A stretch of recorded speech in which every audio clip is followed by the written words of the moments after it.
É bom podermos cantar com convicção que nada, mas mesmo nada, nos poderá separar do amor de Deus. Esse amor que foi manifestado em Cristo, quando Deus se fez homem, habitou entre nós e manifestou o seu amor indo à cruz, no nosso lugar, para perdão dos nossos pecados. Então, nós estamos alegres porque o amor de Deus é fiel, Deus não muda e o seu amor também não muda. E na sua palavra nós podemos encontrar grandes manifestações deste amor de Deus. Irmãos, eu gostava de convidar-vos mais uma vez a abrirem no Evangelho de Lucas, o livro da Bíblia, onde temos estado a meditar nos últimos domingos, e hoje não vamos fazer exceção.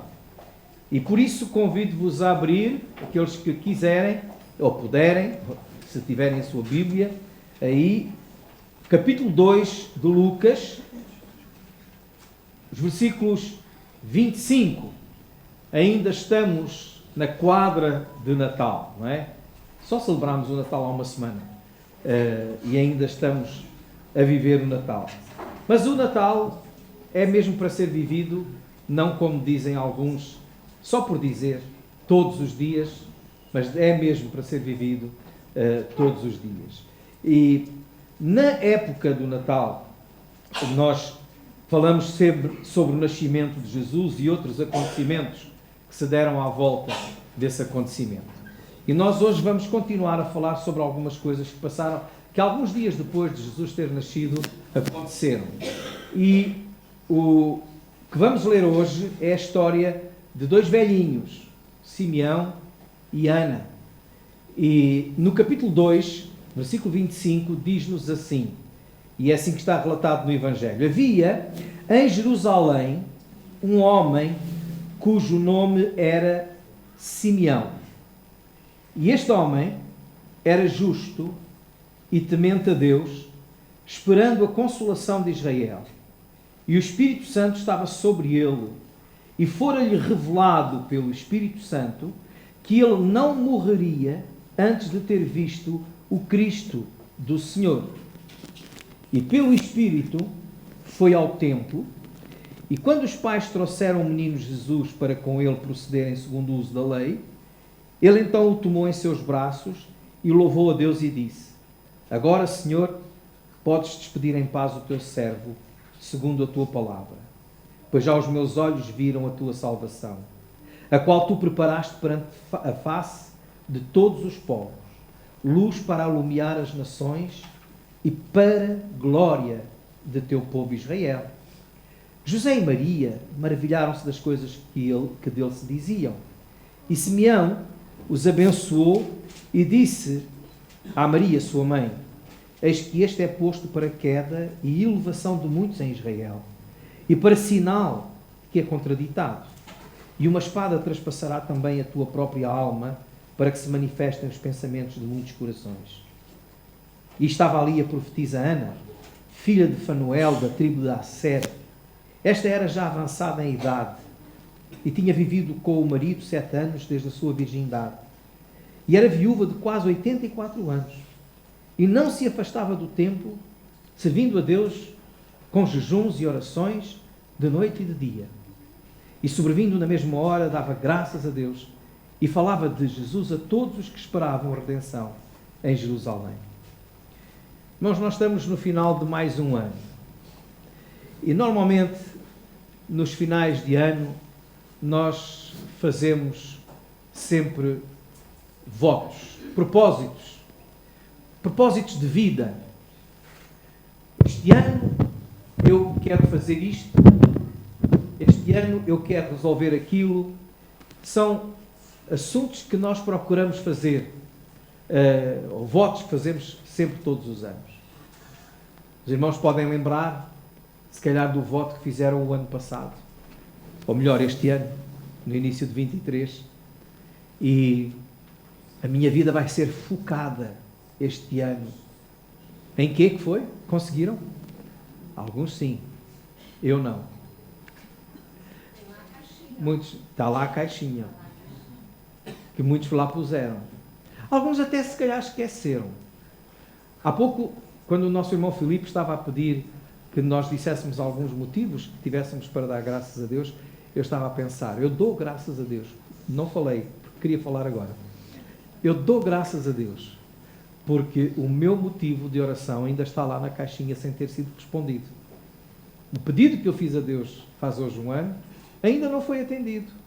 Mas eu dou graças a Deus, porque eu sei que Deus tem o momento certo, tem a altura certa para que esse acontecimento se dê, se for da sua vontade. Agora a questão é, será que quando nós estamos a colocar propósitos, objetivos, sonhos, são apenas os nossos propósitos, são apenas os nossos objetivos, são apenas os nossos sonhos pelos quais nós vamos lutar, ou talvez não? Ou nós estamos focados em alguma coisa mais? Quando olhamos aqui para o exemplo de Simeão, nós vamos ver que este homem era um homem que tinha a sua vida focada em algo que era muito especial. A sua vida não estava focada nele mesmo, nem nos seus desejos, nem nos seus propósitos como talvez homem de negócios ou qualquer outra coisa. A sua vida estava focada em algo muito mais além, muito mais para lá dos seus interesses pessoais. Diz o versículo 25 que este homem era um homem justo e temente a Deus. E nós podemos olhar para ele e vê-lo como exemplo para nós. Este homem focava a sua vida em ser justo e temente a Deus. Ele priorizava a obediência a Deus. Para ele importante não era conseguir durante o ano, na minha vida eu quero ter uma casa com piscina, com garagem para 3 carros. Esse não era o propósito de vida dele. Na minha vida eu quero ter muitos amigos à mesa, nas festas. Também não era esse o seu propósito. O seu propósito de vida, aquilo que ele dava prioridade, era viver uma vida digna. E para ele viver dignamente, era viver em justiça e no temor do Senhor. Em retidão, fazendo aquilo que era justo, aquilo que era correto, aquilo que agradava a Deus. Irmãos, todos os anos, este é um dos meus votos, que eu permaneça temente ao Senhor, fiel na sua justiça também, andando dignamente diante do meu Deus. E o que é isso, andar dignamente?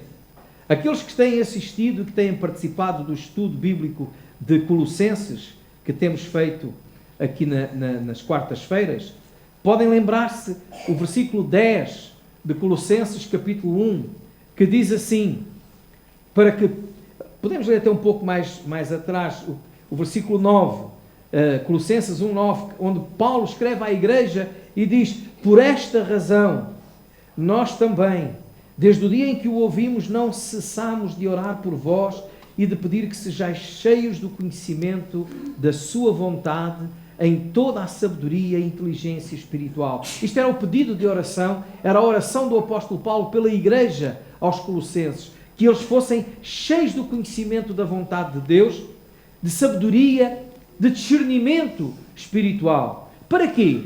Qual a finalidade? Ele dizia, para que possais andar dignamente diante do Senhor, agradando-lhe em tudo, frutificando em toda a boa obra e crescendo no conhecimento de Deus.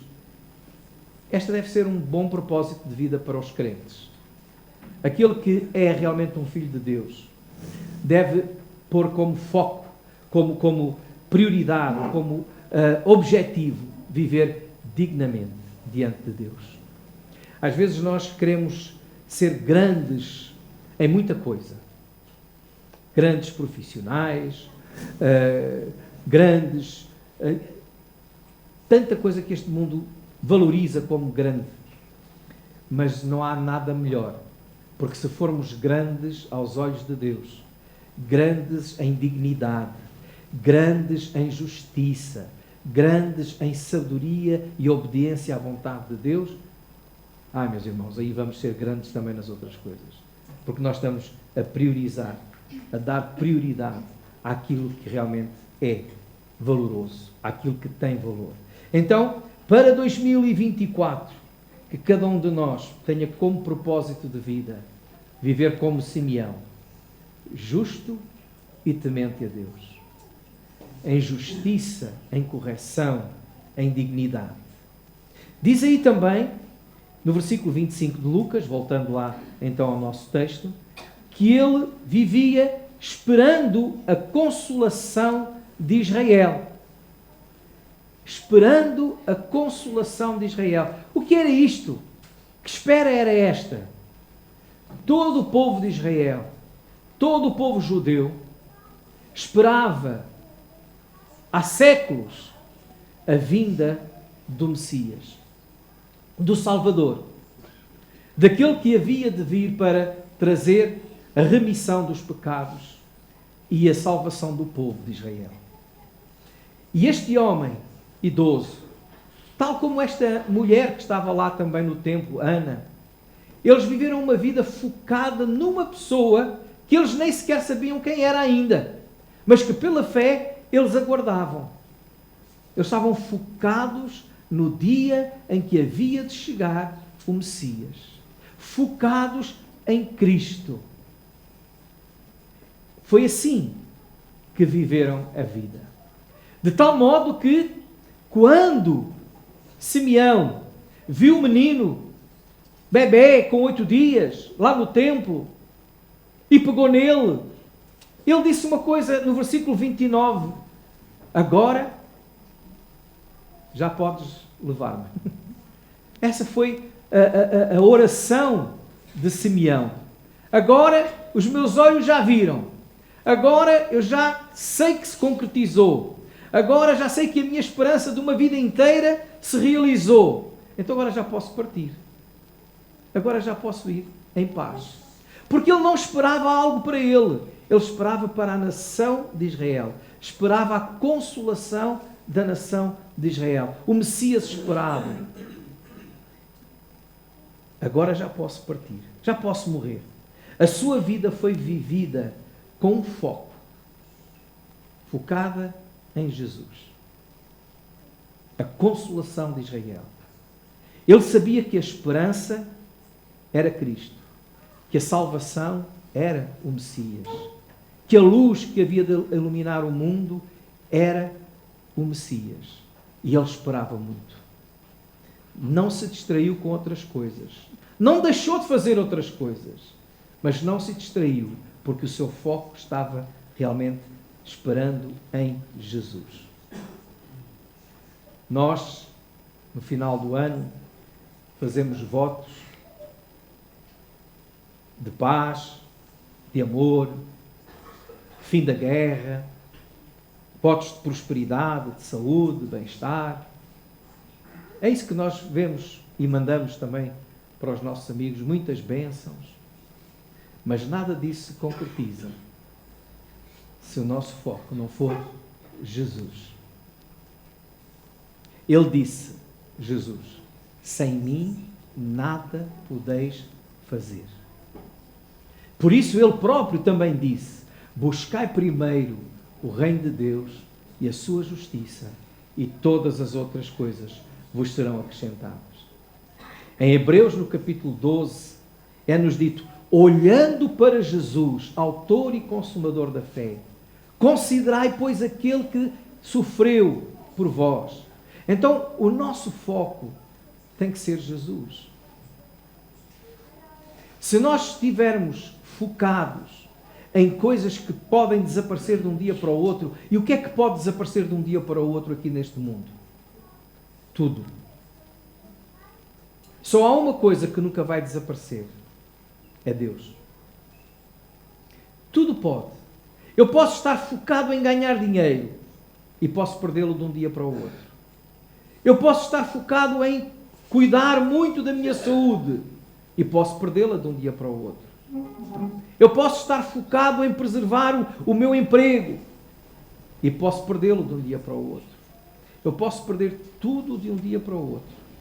Mas o amor de Deus, a paz de Deus, a alegria de Deus, a consolação que vem de Deus, isso eu não perco nunca, porque Ele garantiu sempre que se eu me focar nele, que se eu buscar a Ele em primeiro lugar, Ele me dará todas as outras coisas.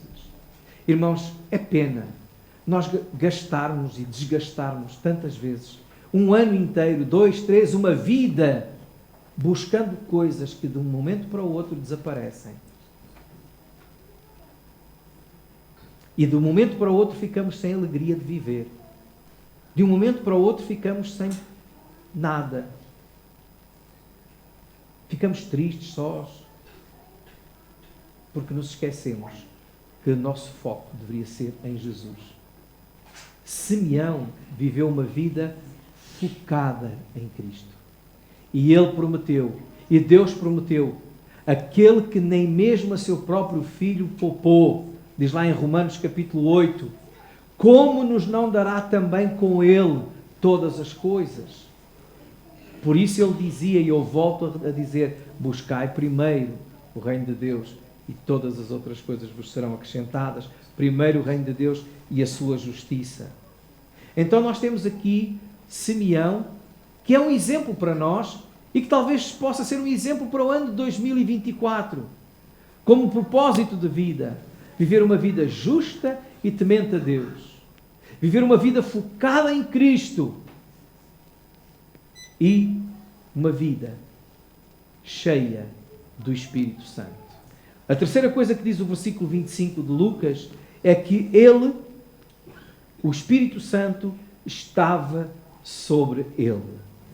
Era um homem que se deixava guiar pelo Espírito de Deus. Era um homem que buscava a vontade de Deus a cada dia. Por isso ele era um homem cheio do Espírito de Deus. Diz lá no versículo 27 que ele estava tão submisso à voz de Deus, tão em sintonia com as coisas de Deus, que o versículo 27 diz que ele foi movido pelo Espírito Santo naquele dia para ir ao templo. E dirigiu-se ao templo, onde foi encontrar Jesus. Tudo isto porque ele era um homem que se deixava guiar pelo Espírito de Deus. O que é que guia as nossas vidas? Ao longo deste ano que está agora a terminar, o que é que guiou as nossas vidas?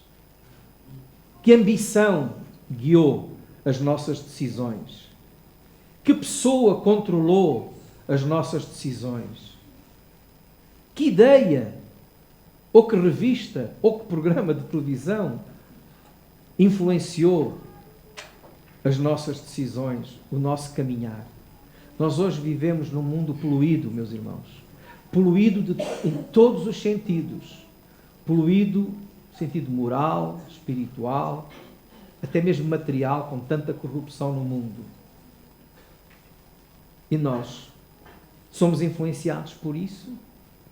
Ou será que buscamos em Deus, na Sua Palavra, a Palavra inspirada pelo Espírito Santo, orientação para a nossa vida?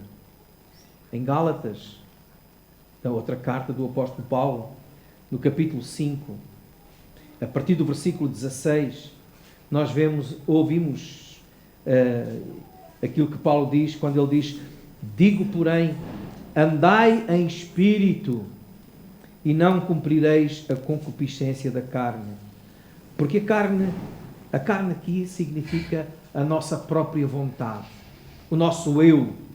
A carne cobiça contra o espírito. E o espírito contra a carne. E estes opõem-se um ao outro para que não façais o que quereis. Mas se sois guiados pelo Espírito, não estáis debaixo da lei, porque as obras da carne são manifestas, as quais são prostituição, impureza, lascívia, idolatria, feitiçarias, inimizades, porfias, imolações, iras, pelejas, dissensões, heresias, invejas, homicídios, bebedices, glutonarias e coisas semelhantes a estas, acerca das quais vos declaro, como já vos disse, que os que cometem tais coisas não herdarão o reino de Deus. Mas o fruto do Espírito é amor, alegria, paz, paciência, benignidade, bondade, fé, mansidão, temperança. E contra estas coisas não há lei nenhuma. E os que são de Cristo crucificaram a carne com as suas paixões e com os seus desejos. Se vivemos no Espírito, andemos também no Espírito. Olhem, meus irmãos, aqui está um propósito de vida que vale a pena viver. Viver segundo o Espírito de Deus. Ou seja, onde é que nós encontramos o Espírito de Deus revelando a sua vontade? O Espírito de Deus habita no coração dos crentes. Está em nós. Mas também Ele inspirou a palavra que nós lemos aqui todos os dias. E é na palavra de Deus que nós encontramos a orientação. Então, se nós buscarmos diariamente a orientação na palavra de Deus para as nossas decisões, para a nossa vida, para os nossos problemas, para todas as nossas questões, e não há assunto nenhum na nossa vida onde nós não possamos encontrar a orientação de Deus na sua palavra. Mas Deus não tem nada a ver com o meu trabalho. Tem muito a ver com o seu trabalho. Tem lá indicações de como se deve relacionar com os seus colegas, com o seu patrão, com os seus empregados. Tem lá, na Bíblia, indicações para isso.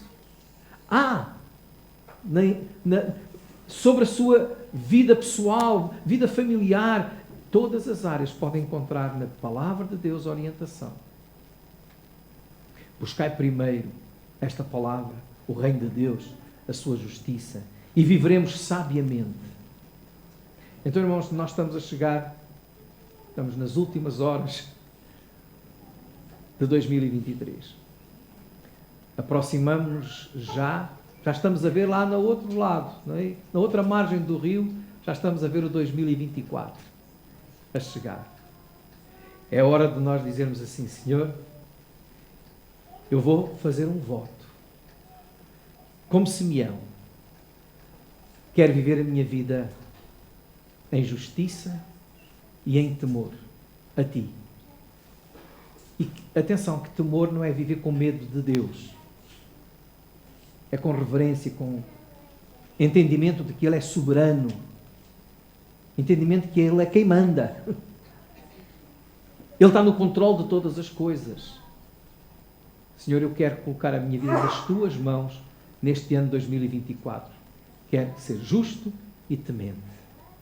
Senhor, eu quero focar todas as minhas coisas, toda a minha vida em Cristo Jesus. Aquele que é o exemplo maior que eu devo seguir. Aquele que deu a sua vida por mim. Aquele que me amou ao ponto de entregar tudo a Ele próprio para sacrifício, para que eu pudesse ter paz.